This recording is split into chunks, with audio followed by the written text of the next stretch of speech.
बोलिए भगवान महावीर स्वामी की, 10 दक्षिण महापर्व की, आचार्य गुरुवर विद्यासागर मुनि महाराज की।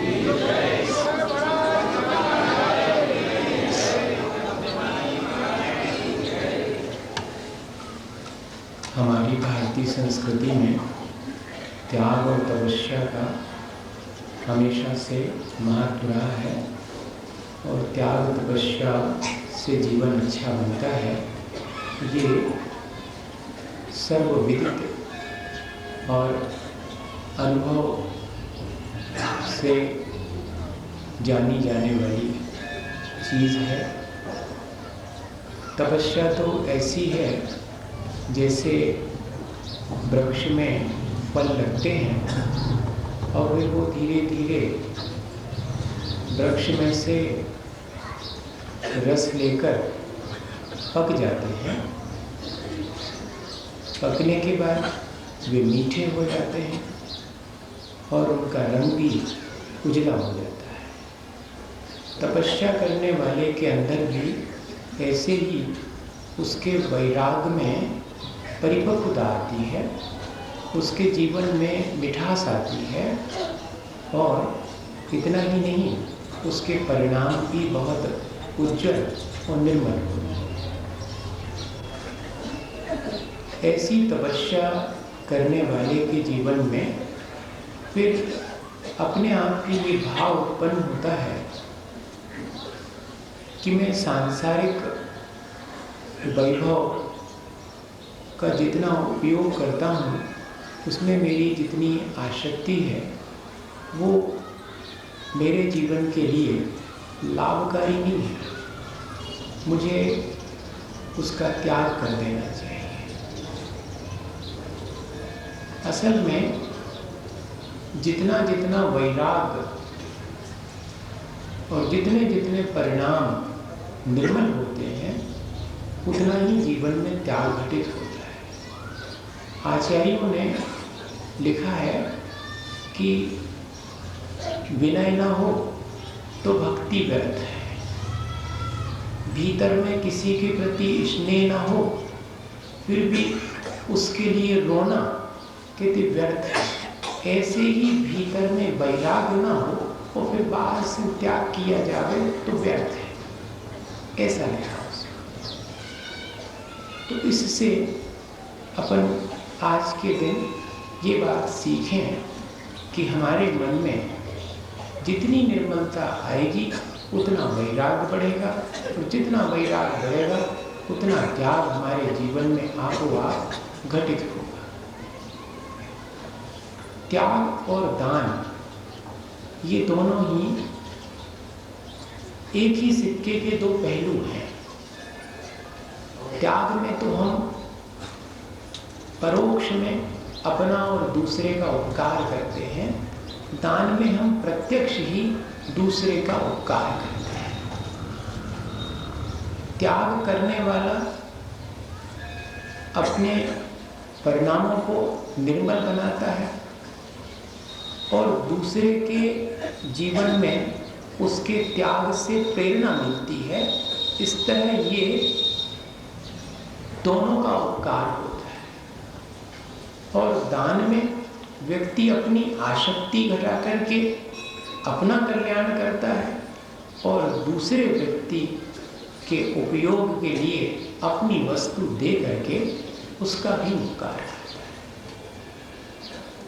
लेकिन ये त्याग और दान दोनों किस तरह होना चाहिए जिससे कि हमारे अंदर उज्ज्वलता या निर्मलता आवे। त्यक्तेन भुंजीता ऐसा वचन आता है और दूसरा वचन आता है कि त्यागात शांति। इन दोनों पर विचार करें कि हमारे जीवन में त्याग और भोग दोनों एक साथ चलते हैं, या ये कहें कि त्याग और ग्रहण दोनों एक साथ चलते हैं। त्याग और ग्रहण के बीच जो संतुलन है वो यदि बन जावे तो फिर दूसरी पंक्ति घटित होती है कि त्यागात शांति। अगर त्याग और ग्रहण के बीच में संतुलन नहीं होता तो उस त्याग के द्वारा या उस ग्रहण के द्वारा शांति नहीं मिलती। कसौटी क्या हो गई त्याग की और ग्रहण की? शांति मिलना चाहिए। जो भी ग्रहण करें वो सिर्फ हमें थोड़ी देर का सुख न दे बल्कि हमारे शाश्वत शांति में कारण बने, ऐसा कुछ ग्रहण करें। और त्याग भी ऐसा करें जिससे कि शाश्वत शांति प्राप्त हो। देखिएगा तो आसानी हो गई अपने को। ग्रहण तो करना है, सुबह से शाम तक कई वस्तुओं का ग्रहण करते हैं, पर ये विवेक रहेगा कि ऐसा ग्रहण करूं जिससे मेरे परिणामों में भी शांति आवे और दूसरे के भी परिणाम न बिगड़े, उसको भी संक्लेश न हो। विनोबा से पूछा जाता था कि त्याग और ग्रहण या त्याग और भोग का कोई फार्मूला बताओ। तो वो कहते थे कि विज्ञान ने फार्मूला बनाया कि H2O पानी, ऐसे ही फार्मूला अपन बना लो कि भोग 2 त्याग 1, ये फार्मूला बन गया। 2 चीजें ग्रहण करूंगा तो एक तो त्याग करूंगा ही। अपन अपने ऊपर विपत्ति आने पर त्याग करते हैं। जैसे जिस रास्ते से चले जा रहे उस रास्ते पर सांप आता दिखा जावे तो रास्ता बदल लेते। जिस रास्ते से चले जाते हैं उस पर गड्ढे बहुत हैं, कांटे बहुत हैं तो रास्ता बदल लेते। हमने उस रास्ते का त्याग क्यों किया? अपना अहित जान करके।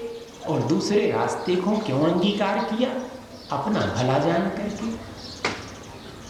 तो भाई ऐसे ही संसार के मार्ग पर चलने से मेरा घाटा ही है, मेरी हानि ही है और संसार बढ़ेगा, ऐसा विचार करके संसार की तरफ ले जाने वाले मार्ग का त्याग कर देना और संसार से पार लगाने वाले मार्ग में भला जान करके उस पर स्थित हो जाना, इतना सा ही तो करना है।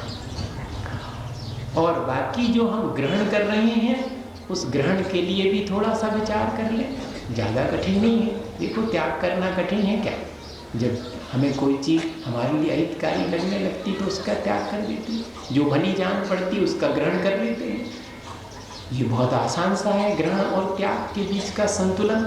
अब ग्रहण के लिए और जरा सा देख लें और फिर दान के बारे में थोड़ा सा, ताकि अपन को और बात स्पष्ट हो जाए कि ऐसा कुछ कठिन नहीं है कि हम नहीं कर सकते हैं, हम कर सकते हैं और उसको करके हम शांति भी पा सकते हैं। अभी तक अपन जो त्याग और दान करते हैं उससे जितनी शांति मिलना चाहिए उतनी नहीं मिल पाती। तो अपन सुधार कर लें कि हाँ, मुझे अब उद्देश्य एक ही रखना है कि मेरे त्याग और दान से मुझे शांति, और वो भी ऐसी छोटी मोटी सांसारिक शांति नहीं, मुझे तो शांति चाहिए शाश्वत, मुझे तो सुख चाहिए वह अनंत सुख जिसके बाद कुछ भी फिर प्राप्त करने के योग नहीं रह जाता। घर गृहस्थी का एक उदाहरण देता हूँ कि अपन जो घर में कोई भी चीज़ ग्रहण करते हैं तो उसमें थोड़ा विवेक रख ले तो बहुत आसानी से अपना ग्रहण भी त्याग की तरफ ले जाने वाला हो जाए। हम एक उदाहरण सुनाते हमेशा, वो हमें याद रहेगा, पता नहीं कैसे। और भी बहुत घटनाएं होती जीवन में, लेकिन कभी कभी कोई घटना याद रह जाती। तो घर में, और जब ये बटरा आता ना, मटर फली बटरा, तो शुरू में जब आता है बटरा तो महंगा आता है? अब उन्होंने कही कि 10 रुपये किलो। अब तो क्या पता का भाव है, भाव हमें पता नहीं है। तो अब 10 रुपया किलो है तो भैया बहुत महंगा है, मनो चाहिए तो है, तो 1 पाव लिया। अब 1 पाव लेके आए। अब 1 पाव में बताओ 50-60 ग्राम तो वे छिलके ही निकल जाएंगे। अब बचो थोड़े से दाने निकले, सो बन गए। अब बन गए, अब माँ ने परोसना शुरू किया। तो माँ का तो फर्ज ये है कि वो सबको भोजन ऐसा कराए कि सबको संतोष हो, सब संतुष्ट हो करके जाए। ये उसका दायित्व है, ये उसका कर्तव्य है, इसी का उसको आनंद है, इसी में उसका धर्म ध्यान है। बताइए। तो माँ परोस रही है। अब हमारा फर्ज क्या है कि हमें विचार करना चाहिए कि अगर 200 ग्राम वो बटरा की सब्जी है तो 4 लोग घर में खाने वाले हैं, तो मेरे हिस्से में कितने ग्राम आया? 50 ग्राम। मैं 50 ग्राम ही ग्रहण करूं, वरना दूसरे के हिस्से का ग्रहण करके मैं उसको क्षति पहुंचाऊंगा, उसे संक्लेश पहुंचाऊंगा। देखिएगा, मेरे ग्रहण करने में इतना विवेक हो जावे तो त्याग अपने आप घटित हो जाएगा। कहीं अन्य मुझे त्याग करने के लिए कुछ करना नहीं पड़ेगा। अब माँ बार बार कहती है कि और ले लो भैया, और ले लो। नहीं, अबे तो धरो है।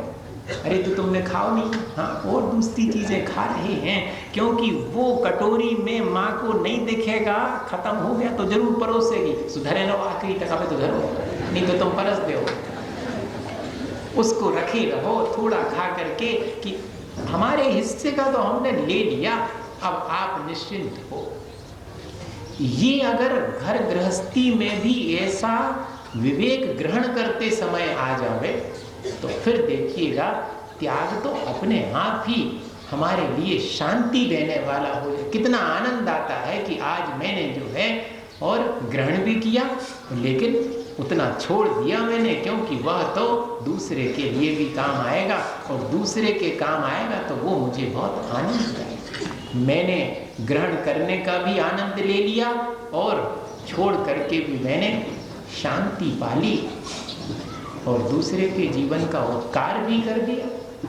ये कोई बहुत कठिन सी चीज़ नहीं है, लेकिन एक बार ये बात मन में स्पष्ट आ जावे तो बहुत आसान। दान जब भी दें, जब भी त्याग करें, तो कहते कि राजसिक और तामसिक दान और त्याग न करें, अर्थात संक्लेश पूर्वक और अहंकार पूर्वक न करें।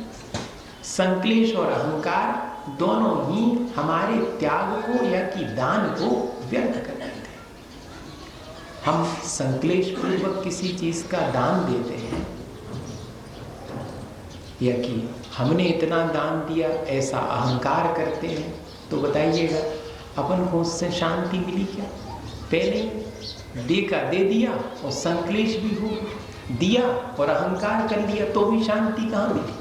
दोनों में शांति नहीं, न अहंकार में शांति है न संक्लेश में शांति है। 2 छोटे छोटे से आपको उदाहरण सुनाऊं। अभी अभी विद्यानंद जी महाराज की किताब पढ़ रहा था। उन्होंने एक घटना लिखी महावीर जी की, कि महावीर जी में वो प्रवचन कर रहे थे, तो 2-4 दिन प्रवचन में देखा कि एक अम्मा जी आती और ना वो दरी पर बैठती न चिटाई पर बैठती, जमीन पर बैठ के प्रवचन सुनती। लोग उनसे रोज हाथ जोड़ के निवेदन भी करते कि अम्मा आप यहाँ दरी पर बैठ जाओ, दरी पर नहीं बैठना तो चटाई पर बैठ जाओ। वो नहीं बैठते, हाथ जोड़ लेते कि नहीं नहीं ठीक हो। एक दिन प्रवचन के बाद महाराज ने उनसे पूछा कि अम्मा जी आप दरी या चिटाई पर क्यों नहीं बैठते? कहते महाराज आपसे क्या छिपाएं, हमारे यहाँ पर कितनी धन संपदा थी कि सोने चांदी के बर्तनों में भोजन करते थे और गाड़ियों में घूमा करते थे, खूब लोगों को दान देते थे, लेकिन हम न कभी मंदिर जाते थे न भगवान की पूजा पाठ करते थे। हमें अपने धन संपत्ति का इतना अभिमान था कि हम दान भी देते थे तो अपनी नाम बढ़ाई के लिए देते थे, और उसका परिणाम कहो या जो भी हमारे कर्मों का उदय कहो, हमारे ऐसा घाटा लगा कि सारी संपत्ति यहाँ तक कि खाने पीने के बर्तन बेच करके भी हम बामुश्किल अपना कर्ज चुका पाए। फिर मुनीम साहब ने, क्योंकि हमारे ही घर में काम करते थे, हमें अपने घर में किराए के 2 कमरे दे दिए, उसमें हम अपना गुजर बसर करने लगे। वे हमारे दिए हुए पैसे से सामान लेने जाते तो उसमें थोड़े 2 पैसे अपने मिलाकर सामान हमारी सुविधा के लिए ले आते थे। हम उनसे कहते कि आप जो है इतना सस्ता कैसे ले आए? कहते हमारी पहचान है इसलिए दुकानदार ने दे दिया। वे हम पर उपकार करते थे तो कभी ये नहीं कहते थे कि हमने आप पर उपकार किया, और हमें उस समय लगता था कि हमने तो किसी पर उपकार किया भी तो कितना अहंकार किया। और फिर ऐसा संयोग बना कि हमारे दिन, हमारे पुण्य का फिर उदय आया, फिर हमारे पास अपार संपदा फिर से हो गई। अब हमने नियम कर लिया है कि कभी भी बिना मंदिर के भोजन नहीं करेंगे। महाराज हैं तो उनके प्रवचन अवश्य सुनेंगे, और ऊंचे बैठ के फिर नीचे बैठने में बहुत कष्ट होता है, सो नीचे ही बैठेंगे। अब चटाई और दरी पर नहीं बैठेंगे, और पहले तो जब गाड़ी से मंदिर आ सकते थे सो कभी नहीं आए, अब तो गाड़ी होते हुए भी पांव पैदल ही चल करके मंदिर जाएंगे। ऐसा हमने अपने उस पापों के प्रायश्चित कहो या जो भी कहो, हमें समझ में आ गया कि हमने व्यर्थ ही अपने उस धन संपदा और वैभव का और अपने दान का अहंकार किया, उसके प्रतिफल स्वरूप, और हमें ये स्थिति देखना पड़ी। ये अभी घटना बढ़ रहा था तो लगा कि हाँ, ऐसी घटनाएं सचमुच जो है वो हम सबके जीवन में भी, इस जीवन में नहीं घटती दिखती हैं तो अगले जीवन में भूल जाते हैं। पर होता यही है कि हम जो भी त्याग करें तो उसमें विषाद न करें और ना ही किसी प्रकार का अहंकार करें अपनी नाम बढ़ाई के लिए। ये बात जुदी है कि हमारे त्याग की प्रशंसा होवे तो होवे, हमें त्याग से प्रशंसा नहीं चाहिए, हमें तो त्याग से शांति चाहिए। प्रशंसा में थोड़ी शांति है, प्रशंसा में शांति होती भैया तो वे अपन खूब, मैंने चाहे जिसकी प्रशंसा करो, लेकिन जिसकी प्रशंसा कर रहे उससे पूछो कि फिर हमें थोड़ी मिली और चाने, फिर और थोड़ी ज़्यादा मिलने लगी तो और चाने। प्रशंसा थोड़ी मिल जावे तो और की आकांक्षा होती है। शांति ऐसी है कि जिसमें प्राप्त हो जाने के बाद आकांक्षाएं ही नहीं रह जाती हैं, तब तो शांति मिलती है।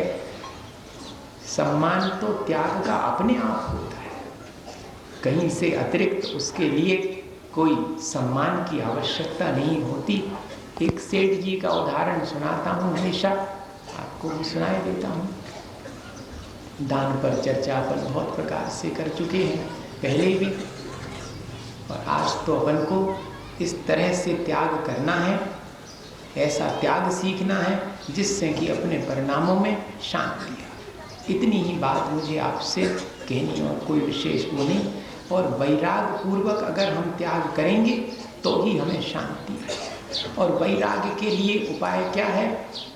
तो सच्ची श्रद्धा होवे, भगवान के प्रति भक्ति भाव होवे, और क्या कहते हैं कि संसार, शरीर और भोगों की वास्तविकता मालूम होवे, तो अपनी जो निजी संपदा है उसका जिसको मान है वो बाह्य संपदा, इस बाह्य संपदा का क्या करेगा? त्याग ही करेगा उसका, उसमें माने आसक्त थोड़ा होगा। जिसको अपने भीतर बहुत शांति है वो बाहर के इन सब सामग्री में शांति थोड़ो खोजेगा।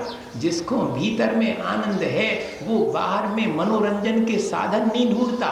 ये तो जिसके भीतर में अशांति है, दुख है, पीड़ा है, वो संसार के वैभव और सुख सुविधा के साधनों में सुख ढूंढता है। ये भ्रम जिस दिन हमारा टूट जाएगा सो उस दिन वैराग आएगा, और वैराग्य के साथ तो त्याग घटित होता ही होता है, और उसकी प्रशंसा अपने आप हमारे गुण बढ़ने लगते हैं और लोगों को उससे प्रेरणा मिलती है। यही तो उसका सम्मान है, और क्या अतिरिक्त सम्मान। एक सेठ जी बहुत माने क्या थे, कंजूस थे। अब कोई सेठ जी हुए और वे हों तो भाई बुराई नहीं मानो थी। अब तो अब क्या करें, हम बुराई थोड़ी कर रहे थे। अब उनकी जी आदत थी कि ने अच्छो खावे, ने अच्छो पहनवे, को देवे की तो चर्चा ही नहीं करो। खुद ही अपने खावे में पहनवे में कंजूसी है तो दूसरे को देवे की क्या बात है। अब लेकिन एक दिन जो है ऐसा कर्म का उदय आया कि किसी के साथ में भी मंदिर चले गए। मंदिर भी नहीं जाते थे। कभी 4 जने कहें कि क्या सेठ जी ने चावल तो नहीं चढ़ाया। अब चावल चढ़ावे तो उतनी तो रोज खर्चा होने, तो उनको बहुत दिक्कत होती है, जाते नहीं थे मंदिर। एक दिन चले गए कि कौन मंदिर के भीतरे जाए ने, ऐसे बाहर पंडाल में हो रहे प्रवचन सुन के बना दे, तो बिल्कुल पीछे और वहां बैठ गए। अब बैठ गए, उस प्रवचन में दान की चर्चा हुई, त्याग की चर्चा हुई, तो जीव के भीतर उज्ज्वलता तो छुपी हुई है। वो तो ऊपर से उसके राग द्वेष के अनादिकालीन संस्कारवश वो हमारी जो निर्मलता का परिणाम है वो ढक गया है। तो कब जोर मार जावे हैं। चामुंड राय ने जब गोमतेश बाहुबली की स्थापना करवाई तो उनके मन ही मन में अहंकार आ गया था। बताओ कि हमने इतनी बड़ी विशाल प्रतिमा और इतना पंचकरण करवाया, और फिर बाद में जब अभिषेक करने गए तो फिर वो अभिषेक का जल और पूरी मूर्ति को अभिषेक ही नहीं कर पाया था। तब अहंकार टूटा था। किसका कब टूटेगा कहा भूल जाए। और जब टूटा तो फिर अकेले एक बुढ़िया ने, और जब छोटे से लोटे में से दूध डाला तो पूरे भगवान का अभिषेक हो गया। वहां पर अपन ये देखते हैं कि आपका त्याग, आपका दान पीछे छूट गया क्योंकि अहंकार वश था। और यहाँ पर उस बुढ़िया का छोटा सा दान जो है वो श्रेष्ठ हो। ऐसे ही अब सेठ जी के मन में अभी तक कभी देने का भाव नहीं था, लेकिन जागृत हो गया उनका अहंकार का भाव, और जो कर्म का तीव्र उदय था वो हट गया और उठे, और सब चकित रह गए। और सेठ जी जो सिक्के लिए थे चांदी सोने के, वो सब आकर के महाराज के सामने समर्पित कर दिए। अब जय जयकार हो गई, तालियां बजने लगी। सेठ जी को बिल्कुल जो है और आगे बिठा लिया लोगों ने। हाँ, अब सेठ जी तो जो है थोड़े ऐसे थे।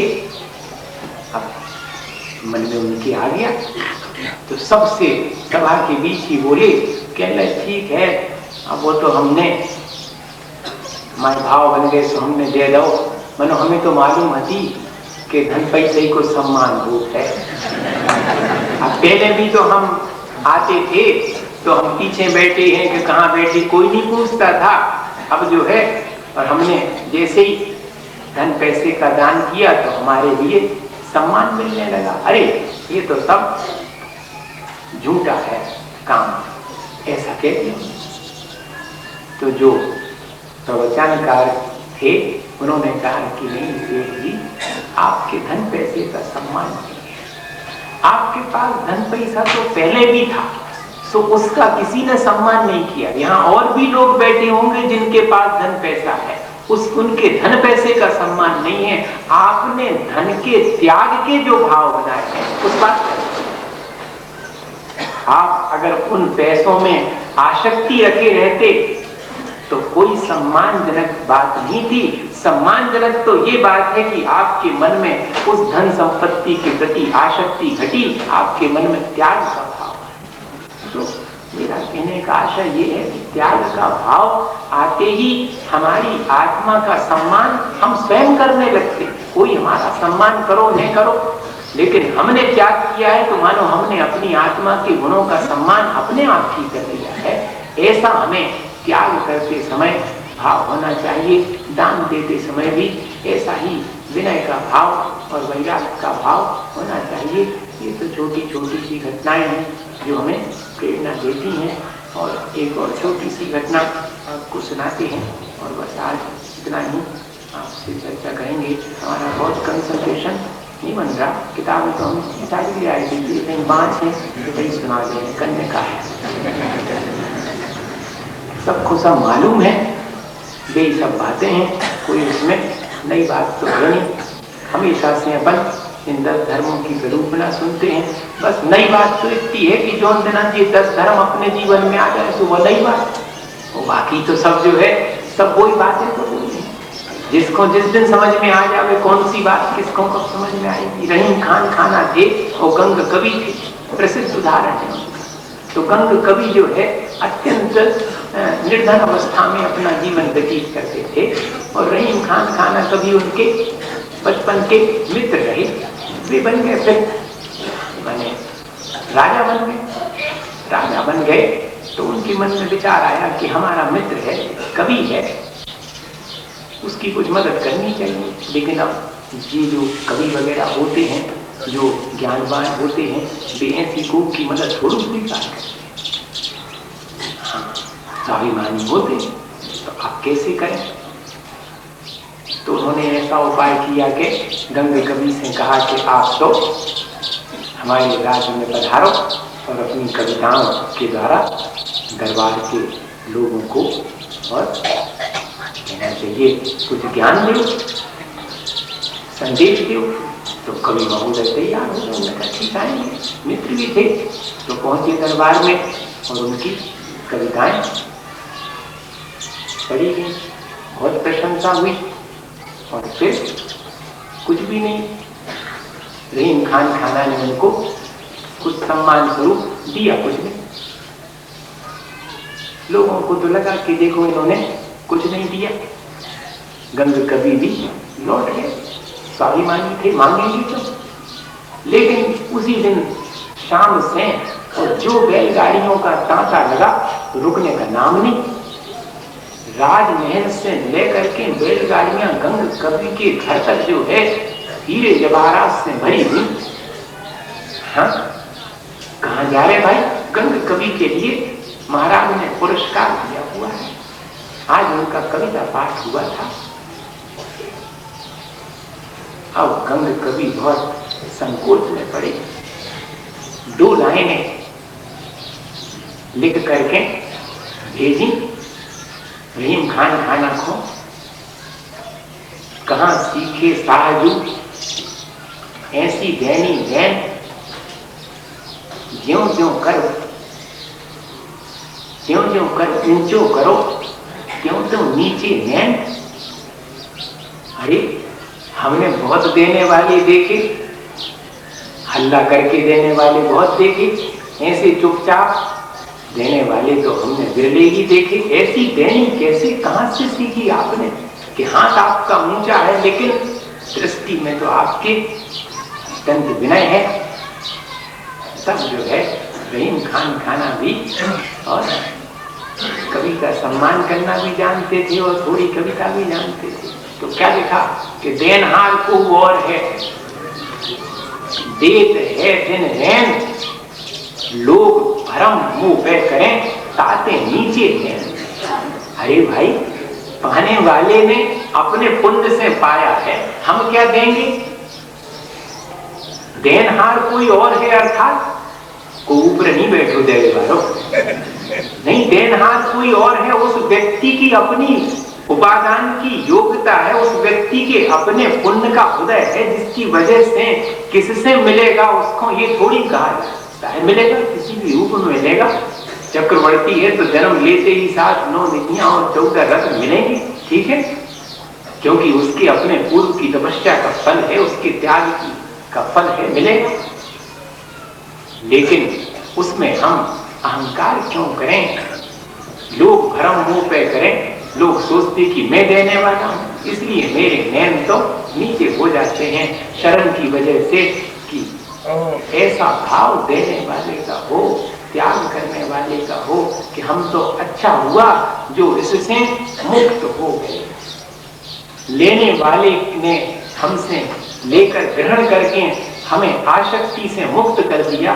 ऐसी निर्लोभ और निष्प्रहता जिस त्याग और दान में है, वही त्याग और दान हमारे जीवन को शांति देने वाला और जीवन को अच्छा बनाने वाला है। इसी भावना के साथ कि हम सबके जीवन में शांति देने वाला त्याग घटित हो।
अंतर ज्वाला